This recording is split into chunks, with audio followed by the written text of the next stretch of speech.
And if my case is dismissed or ordered for a retrial, as it almost surely will be unless politics intervenes somehow, I will have spent 4 months in prison that I ain't getting back. Exactly. And And Ahmed that's the Maida, travesty, Peter.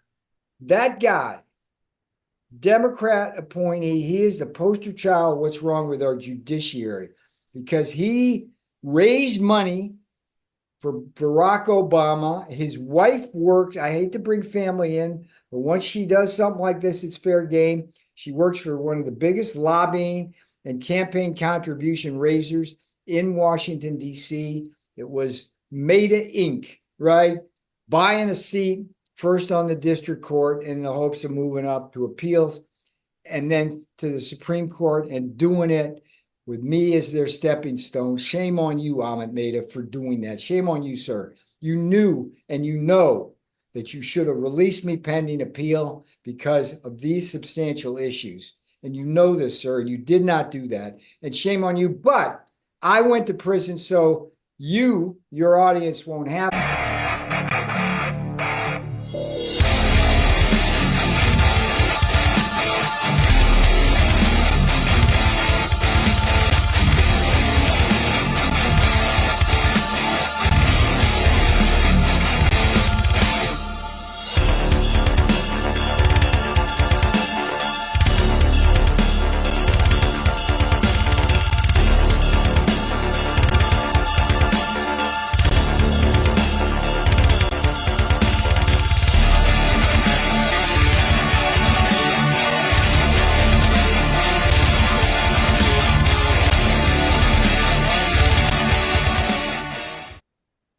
Welcome back to the program. My guest today is the living embodiment of patriotism and bravery.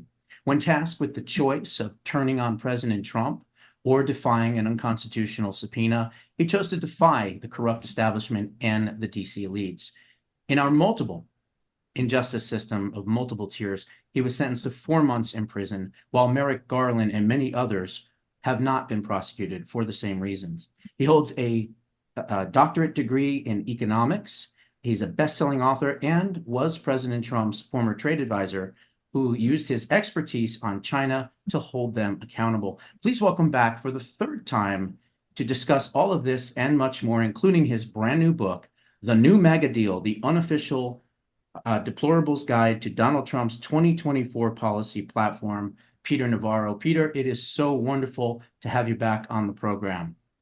Third time, it'd be a charm or I'll strike out. I don't know which it'll be, but I'm obviously happy. 9 days ago, I walked out of a Miami prison, and that night I walked onto the stage of the Republican National Convention with a very simple message. If they can come for me as they surely did, if they are coming for Donald Trump as they surely are, they can surely come for you. And what I said that night is something I hope your audience will remember, if nothing else, from what I say. If we don't control our government, their government will control us. And what happened to me could only have happened if the Democrats controlled all three branches of our federal government. It was the Congress that held me in contempt, the Merrick Garland and the Department of Injustice that prosecuted me. And it was an Obama judge, this guy Ahmed Maida, who would strip me of every single possible defense and then throw me to a District of Columbia jury. And just like the Manhattan jury Trump had, they were all Biden voters and Trump haters. So that's not the way life should be. And what that lesson is, I had the tagline, I went to prison so you won't have to. What I meant by that is, like, look at me, look at how the three branches of government basically were needed to put me in prison. And what we need to do come November is build that slender and fragile majority in the House of Representatives into an impregnable Trump wall. We need to take back the Senate, not just to consolidate the legislative branch, but to also take back control of the judiciary, because it's the Senate that confirms all of these politicians in black robes, these federal judges. And most of all, we need to take back the White House under the banner of Trump. And by the way, every department and agency that a president commands. And it's going to be a tough battle. My weapon here, I don't know if you can see this, put it in front of my face. It's the new MAGA Deal book. You can see President Trump and me on the cover, but down is also Steve Bannon. Think about that. Me and Bannon. Bannon's in prison now. I went to prison. They're trying to put Donald Trump in prison for 700 years simply because we support Make America Great Again 2.0. And what I do in the new MAGA Deal book, you can get it either at Amazon or newmagadeal.com. What I do in that book is for your viewers and listeners is two things. It's like, one, we must fight this campaign on our terms, and our terms should be beating them on policy. They're going to hit us with orange man bad, abortion, abortion, abortion, and they're going to play the gender card. That's all they got. What we have is that every salient issue that shows up in the polls, we got double-digit leads. Trump is preferred on the economy and inflation by double digits, on border security by double digits over the woke princess there who went what was supposed to be the border czar and failed on The that. cackling hyena. Cackling all the way back to the West Wing, and 8 million illegals followed her right into this country. We beat them on foreign policy. Look, Communist China, Russia, Iran, and North Korea are going to eat Kamala Harris for lunch if she winds up as president. God forbid. They fear and respect Donald Trump, and you just keep going. People are really upset about this weaponized injustice. I was blown away by the reception I got at the RNC, but what it told me is people understand that you can't use the federal government to put people in prison for partisan reasons. You can't do that. People are mad about that. And of course, this woke stuff, it's like, come on, it's like transgender destruction of women's sports. I was doing a speech the other day. I'm in a room, there's like 700 people there. I go, how many people support that? And one guy puts his hand up, but I said, yeah, okay, we respect your point of view, but that's about right. That's about the percentage. In this whole genital mutilization of young boys. Disgusting. I mean, what the hell is going on? No one's even watching the Paris Olympics because you've got, drag queens and men competing in women's, sports and winning medals. And I think most people are tuning it out completely. But that's a story for another day. It is the story partly because in the new MAGA deal, I'll pump this only because it's going to be your weapon to win the election. We have a whole chapter on transgender destruction of women's sports. It's absurd. You have to remember, you got these soccer moms, the collar counties in Pennsylvania. You got the softball dads out in Texas. Their daughters, they work so hard. A lot of them low income to get a scholarship so that they can play sports and get a good education. And then along comes, they look on either side, they got big guys there saying they're transgender, and suddenly those scholarships disappear. And by the way, they can get injured if it's a contact sport like softball or basketball. But here's the other thing the new MAGA Deal book does, and this is really important. I began writing this book right after the 2022 congressional election race debacle. That's what it was. Remember? Red waves are coming. Oh, yeah, great. Clearly, they cheated. They cheated in Arizona. They cheated in Pennsylvania. They cheated in Michigan. They cheated all over the place. And that's what I think people have to one way they beat us, and it wasn't fair and square. Joe Biden got up and gave that red wedding speech. Remember that one? The red background, the Nazi soldiers on either side of them. And it was an attack on MAGA, Make America Great Again. As something imagine that mainstream. Trying to make your E word, right? I'm not even going to say it because it's beneath me. Trying to make your country great again is now in 2024 seen somehow as a negative thing. It's absolutely incredible. But I want to talk to you about a couple other things. Obviously, you were incarcerated for about 4 months. Yep. Did they treat you well when you were incarcerated? And what did you learn from that experience other than probably learning how to count Well, tiles? look, I think the Democrats will regret putting me in prison. They might have thought it was a good idea at the time, but one thing I learned while I was in prison was that there's this thing called the First Step Act that Yes. Donald Trump signed in 2018. It's basically a counterbalance to over sentencing of inmates that began back with Joe mandatory minimum Biden back in the 90s, right? So they passed the Second Chance Act in 08, First Step Act in 2018, and it doesn't cover the bad guys, murderers, rapists, child molesters, burglars, any kind of violent crime. It doesn't apply to them at all. But for first-time nonviolent offenders, the idea is that you want to have sentences that punishment fits the crime, and you keep them in prison long enough so that they won't come back. Okay, that's the ideal. But if you're going to be smart on crime, you don't want to go past that point, because when you do, you're spending too much taxpayer dollars, and you're actually increasing the risk of crime. Because the longer, I'll be frank, those conditions are so horrible, the longer somebody stays in there, the more likely after a certain point is that they're going to commit crimes again. So what's happening is, like, all of the inmates love Donald Trump for passing the First Step Act, because it gives them some kind of hope that if they conduct themselves with good behavior and what they call program and learn some stuff in prison to help them to get out, they'll get out earlier.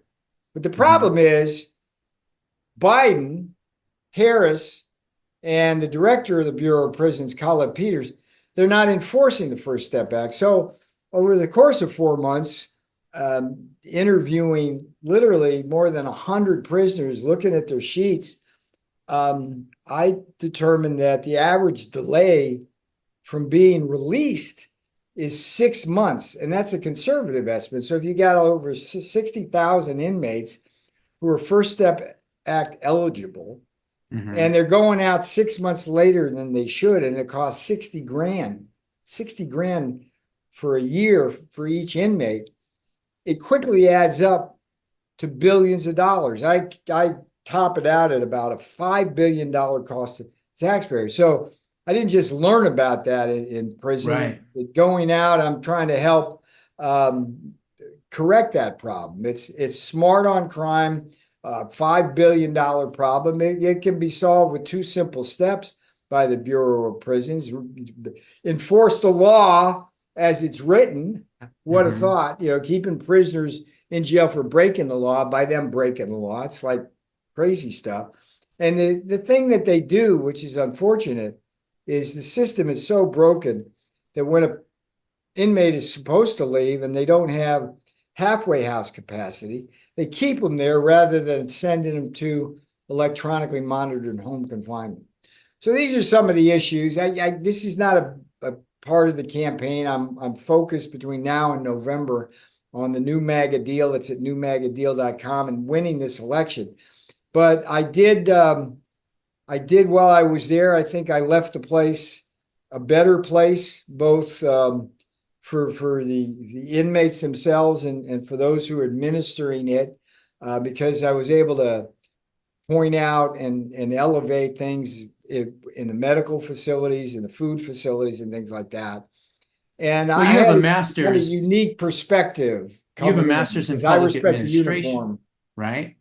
What's that? You have a master's in public administration and a doctorate in economics. Yeah. So isn't it interesting that they sent you to jail and, instead of, just doing your time, you're looking at the system and the failures of that system, and now you're coming out with a refreshed new view of how to fix the system. So I think it kind of backfired on them as well by doing that. But I wanted to talk about January 6th in particular, okay? Facts that we know. I've called it the Reichstag Committee because I see it very similar as to what the Nazis did, where they needed something, the fire, in order to go after the Jews. I think this is the same thing. They needed some type of an event. I've said before that November 3rd was the insurrection. January 6th was the cover-up of that insurrection. And we know now that they have withheld exonerating evidence throughout the entire sham committee against multiple people. And they've sent people to jail for denying subpoenas, but yet Merrick Garland can sit there without the her tapes and not face prison either. I think it's also interesting that not one person, including President Trump, not one person has been charged with U.S. Code 182383, which is what? Insurrection. You would think that if this was a so-called insurrection, that they would be charged with insurrection, but of course, the crimes, which is basically no crimes whatsoever, didn't merit that type of threshold. The committee also hired Hollywood producers to create this, false image to the American public, to say that, this was like some kind of horrific thing. Meanwhile, the doors open from the inside, not from the outside. So how can something be a violent entry when the people are opening the doors from the inside? We know about the multiple intel officials, FBI officials inside, and everything else. So we also know now that the House Republicans have delegitimized this committee, which it should be, and now they're going to investigate it when they're back in power. What are your thoughts about this entire thing and the fact that your subpoena was based on something that was even illegitimate to begin with?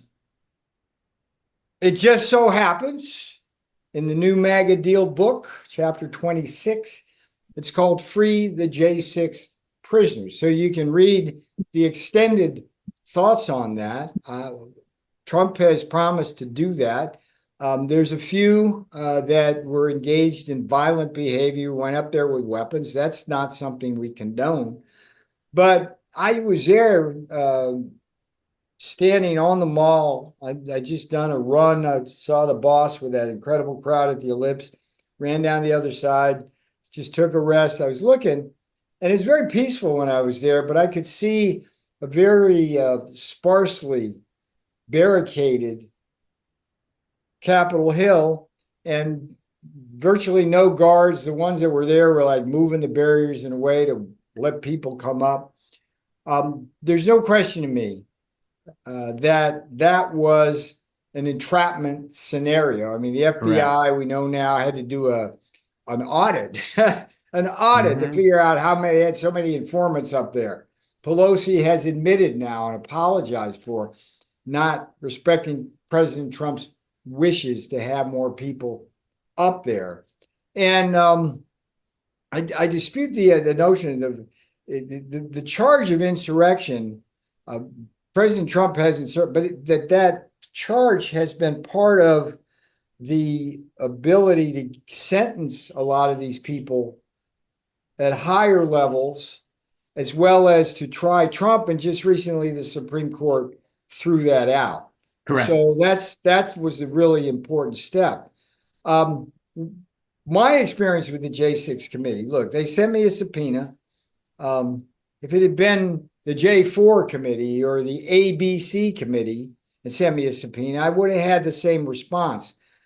President Trump invoked executive privilege, if he did, which he did in this case.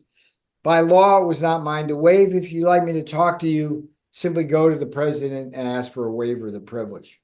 That's the law. But I also knew when it was the J6 committee that it was a kangaroo court, that it really had only one purpose, and that was to stop Donald Trump from being the next president, and do so by using its subpoena power to build a criminal case against the president.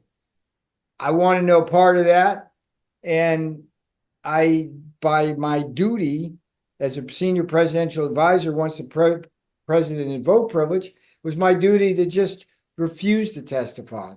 And look, my case is a constitutional landmark case.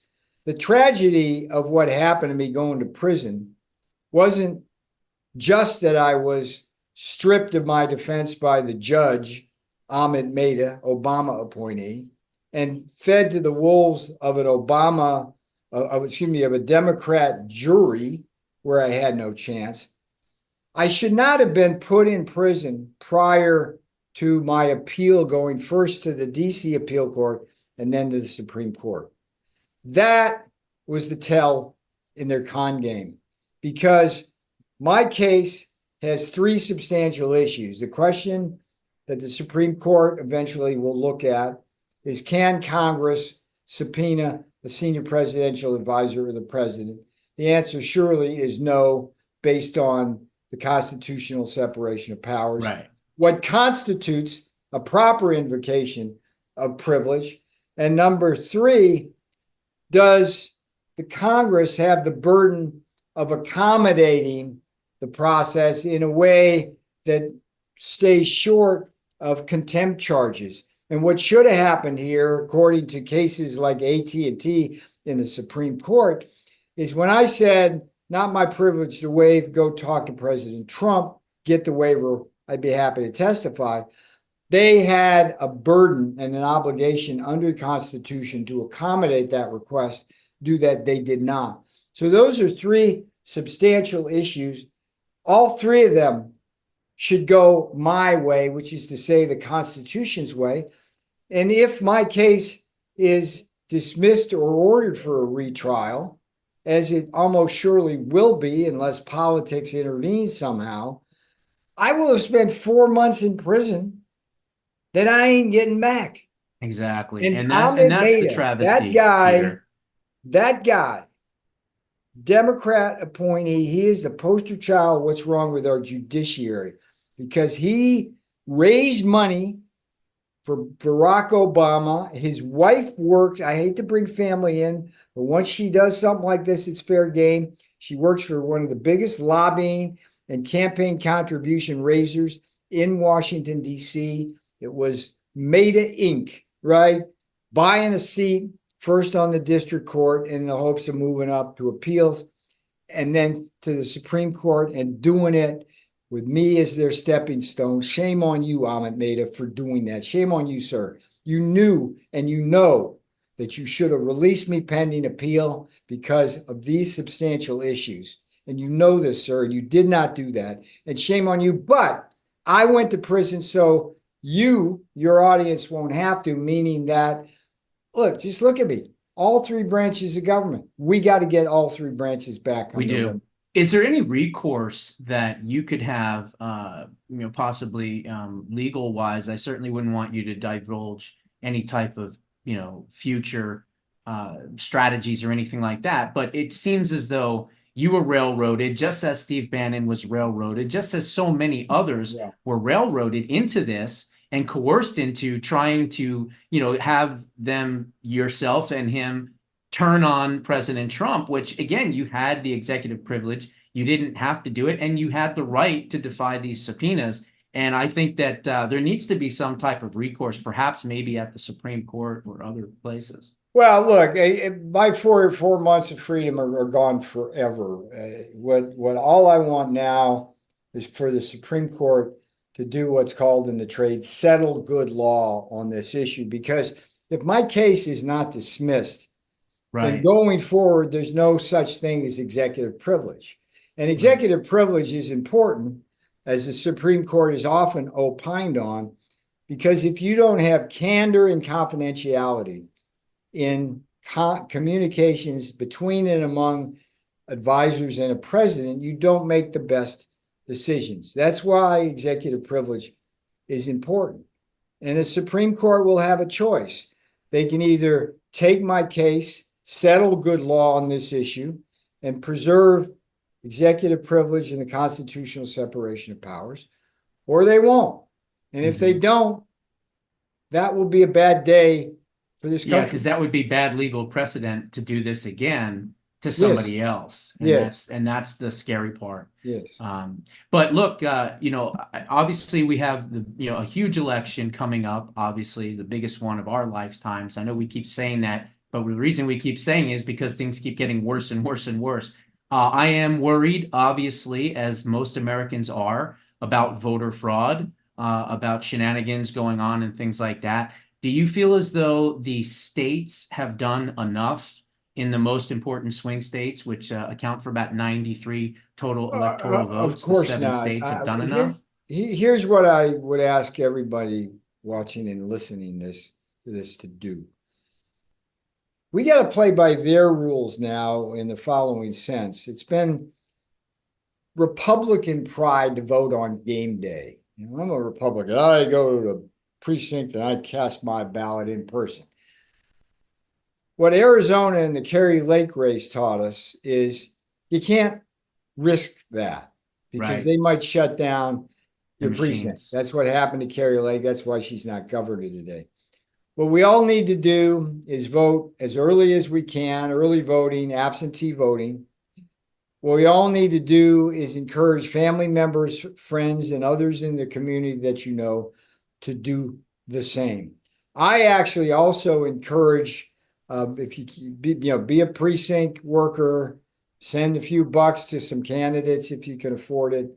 But I also think we need peaceful militias in communities where they're going to put these drop boxes again to make sure that doesn't happen again. All you got to do is watch Dinesh D'Souza's excellent film 2000 Mules to understand how that works. They dump a bunch of absentee ballots in the dead of night, and they weren't from voters. They were made somewhere in some NGO headquarters that George Soros is funded. We're going to need to police that. But, it's our democracy is at risk now. And if we lose this election, we're going to lose this country. So my contribution now is the new MAGA Deal. It's a book, newmagadeal.com. Don Jr. is the publisher. You can also get it on Amazon if you like the Prime thing, and it comes right away. It's got, and I wasn't able to finish, the offensive weapons is all the policies where we beat the woke princess. But I also have a clear explanation of what MAGA is so they can't call us extremists. And it boils down to supporting a strong domestic manufacturing base, a secure border, and an end to endless wars. That's what distinguished Donald Trump in 2016 as a candidate from the 16 Keebler elves that he faced. And that's what all MAGA is. And it's the mainstream apple pie America. And we cannot let them attack us like they are doing, because it's the most sensitive. They're the extremists. They put people like me in prison. They cut the genitals off of young boys. They let transgender athletes perform. They take us over a fiscal cliff. They throw the border open to murderers, rapists, drug cartels, human traffickers, Chinese spies, Islamic terrorists. And how are we the extremists? They call Trump the authoritarian. They put me in prison. They did that for defending the Constitution. Exactly. So, and I'll say this as far as what we have to do.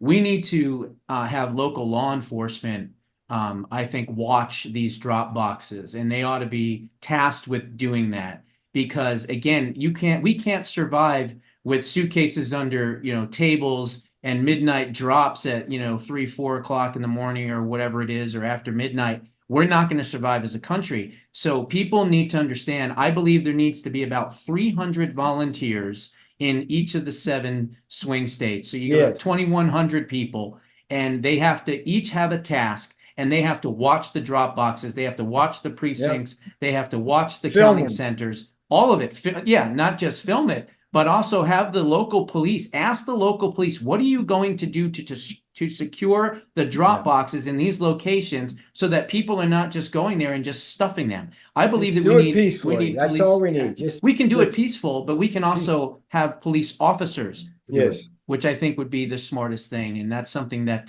I've been pushing and working for myself. But Peter, it's been an absolute pleasure having you on once again. All right, third time's a charm, I guess. The guest is Peter Navarro. We made Navarro. it to the end. The book is The New MAGA Deal. Where can folks go to find this brand new book? So Amazon, and go right to Don Jr.'s winning publishing site, newmagadeal.com, or Amazon. This book will help win the election. Check it out. God bless you. I appreciate you being back on the program. We'll definitely have you back on again. All right, my brother. You take care. You. God bless. Hey, Josh Bernstein here, America's favorite bald badass. Did you know that Bill O'Reilly charges $6.95 a month to see his content? Or how about the Blaze TV, who charges $10 a month?